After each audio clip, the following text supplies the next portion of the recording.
बेटा ये सब इसलिए तुम्हें बता रही हूँ कि मुझे ऐसा लगता है कि तुम ही हो जो सबसे ज्यादा ये बात सुनने के बाद परेशान हो गए हो। देखो बेटा, मैं तो तुमसे ये कहूंगी कि जब तक शारिक और अनायजा के दरमियान ये प्रॉब्लम सॉल्व नहीं हो जाती ना, तुम्हें बहरोज के घर भी नहीं जाना चाहिए। प्लीज मत जाना। अब उस लड़की की वजह से बाकी सबसे रिश्ते तो नहीं तोड़ सकता हूँ। क्या मतलब है? आप क्या मुझे इतना कमजोर समझती है? आपको क्या लगता है मैं उसे फेस नहीं कर सकता हूँ? बेटा मेरा हरगिज़ ये मतलब नहीं था। बस मैं ये चाहती हूँ कि तुम उसकी वजह से किसी अजियत में ना रहो, बस। जब मैं उसके धोखा देने की अजियत सह गया हूं ना, तो उसे अपने सामने चलता फिरता देखने की तकलीफ भी बर्दाश्त कर लूंगा।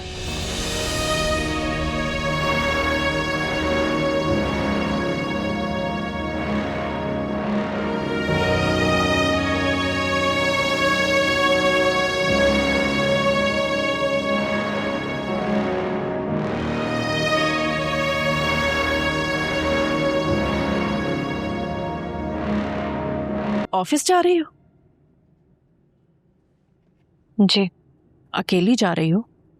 असफन नहीं आया पिक करने? कल तो बहुत बड़ी बड़ी बातें कर रहा था, तुम्हारा साथ निभाने के बहुत दावे कर रहा था। आज क्या हुआ? एक ही दिन में अपनी कमिटमेंट से पीछे हट गया। असफंद अपनी कमिटमेंट से पीछे हटने वालों में से नहीं है। उसने आना होता ना तो आ जाता। और ये जो तुम अपने दिल में बहुत खुशफहमियां पाल रही हो ना, जितना जल्दी मुमकिन हो इन्हें खत्म कर दो, क्योंकि अब उसका प्यार लौट आया है और वो वापस अनायसा के पास ही जाएगा। मीरा बीबी, भाई रसन सर आए, आपको बुला रहे हैं। मैं आ रही। जी। लगता है असफंद को लेके बहुत ज्यादा गलतफहमी आपके दिल में। बेहतर यही होगा कि ये गलतफहमियां जितना जल्दी हो सकता है अपने दिल से निकाल दें, क्योंकि असफंद तो अब सिर्फ मेरे हैं।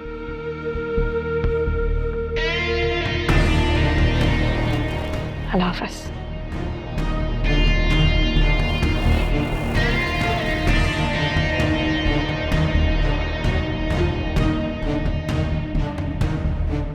हाँ, वो तो वैसे ही होगा ना जैसा हमने बोर्ड मीटिंग में बात की थी।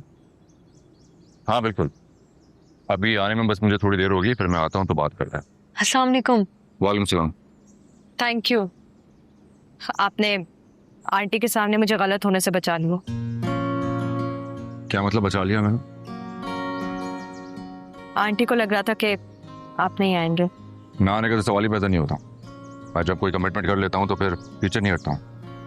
जी, मुझे तो इस बात के बारे में पता था, लेकिन आंटी को गलतफहमी हो गई थी जो आपके आने से खत्म हो गई।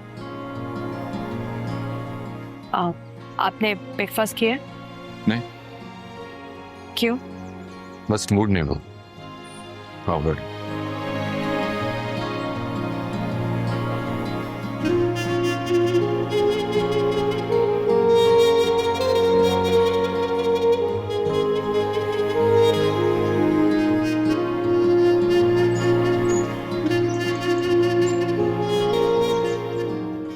क्या ढूंढ रही हो अनायसा?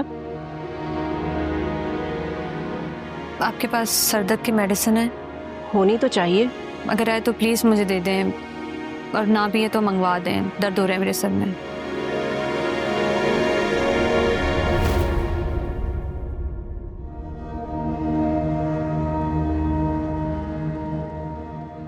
तुम्हारा सर दर्द दवाओं से खत्म होने वाला नहीं है। हालत देखो अपनी, रो रो कर आंखें सुजाई हुई हैं। और मुझे तो हैरत इस बात पर हो रही है कि उस घटिया इंसान के लिए तुम अपने ये कीमती आंसू जाया कर रही हूँ।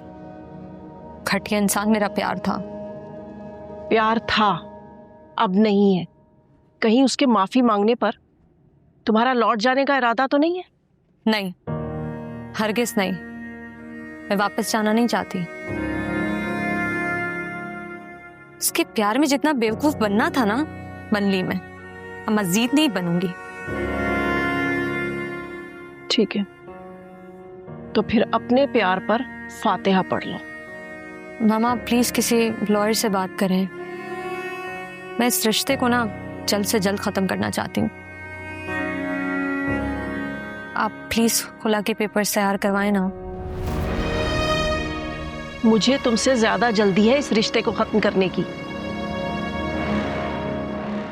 ताकि तुम नए सिरे से अपनी जिंदगी की शुरुआत करो। आप प्लीज मेडिसिन दे दें मुझे।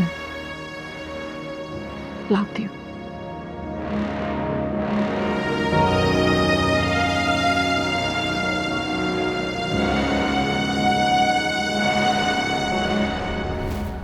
आई नो कि तुम इस वक्त बहुत इमोशनल हो रही होगी।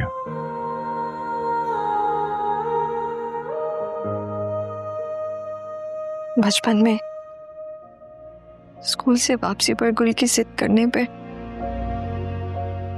मैं हर गुल बाबा के ऑफिस आ जाया करते थे।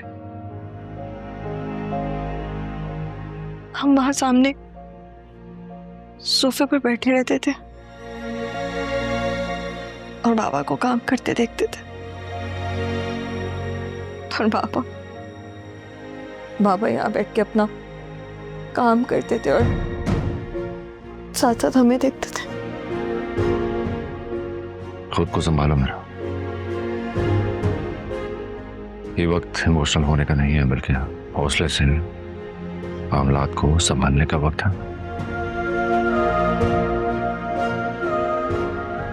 तुम प्लीज बैठो ना।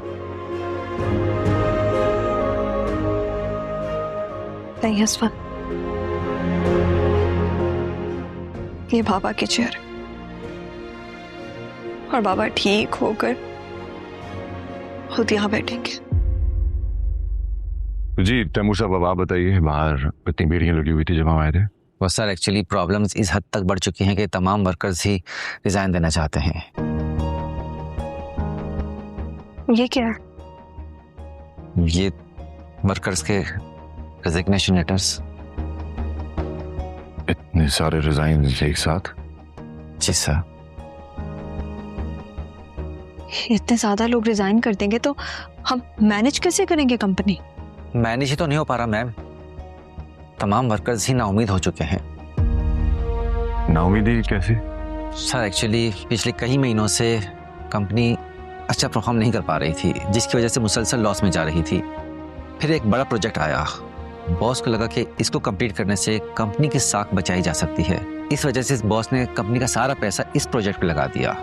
बॉस को लगा कि इस कंसाइनमेंट को पूरा करके कंपनी की बिगड़ती हुई सूरत हाल को बचाया जा सकता है।